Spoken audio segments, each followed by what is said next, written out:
vide persiste, celui des âmes sœurs n'existant que pour la complétude de l'autre. Des atomes instables qui chercheraient à s'unir pour gagner en pérennité. L'autre viendrait alors compléter, équilibrer, donnerait un sentiment d'achèvement. Celui d'avoir atteint une situation finale. Le restant des jours serait voué à préserver cette finalité bénie. Que faire lorsque l'amour n'offre pas cette sensation? Que le sentiment de complétude est déjà ressenti dans la solitude, et que la relation doit trouver sa place sans altérer ce sentiment. La relation peut vite être perçue comme une menace, comme une entité qui prive plus qu'elle ne complète. Du temps est investi, des cadeaux sont donnés, de l'attention est offerte, tout ceci est vécu comme extérieur au cœur de notre vie. Par toutes ces qualifications, investir, donner, offrir, nous sentons lorsque l'amour se loge dans les interstices creux de la vie. Lorsque l'amour est une activité plus qu'un chamboulement qui restructure le cœur de notre existence.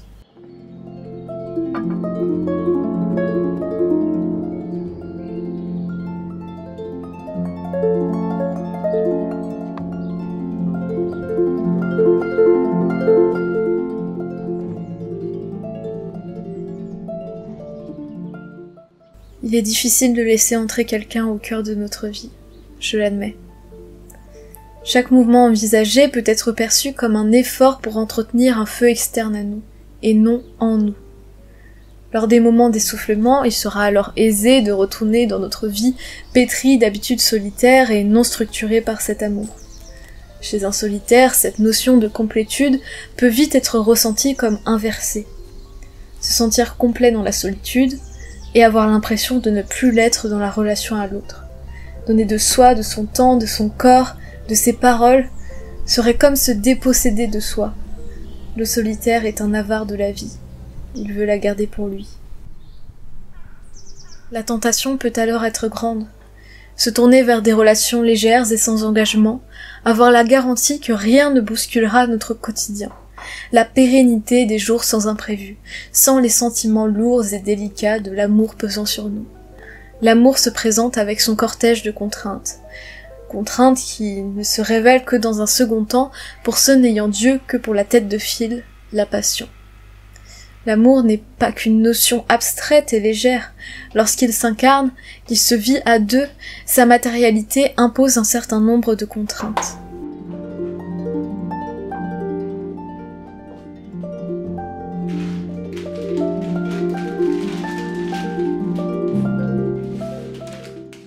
L'amour bouscule, désorganise.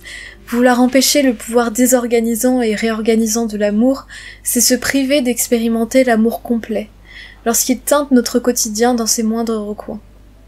Moi-même, je peine à accepter de pouvoir vivre un jour un amour plein, pouvoir me jeter corps et âme dans cette incertitude.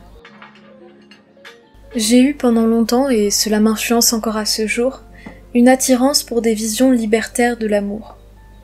Les relations libres, avec peu de contraintes et d'attentes, semblaient pour moi un arrangement idéal. Non par idéologie particulière, mais parce que cela me permettait de cloisonner l'amour en périphérie de ma vie et de mon cœur. Percevoir l'autre comme l'amant d'un instant, qui pourrait ne plus l'être demain. L'amour sans attachement, le départ sans haine. Encore aujourd'hui, cette vision m'émeut. Il s'agit d'une vision très utopiste de cœurs qui ne connaisseraient pas la jalousie, la haine, l'objectivation de l'autre.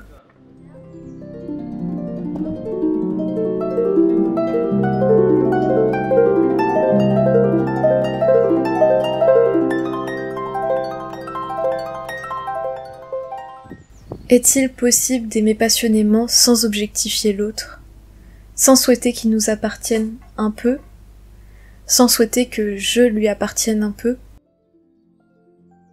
L'amour doux et sans vague que je connais est un amour détaché.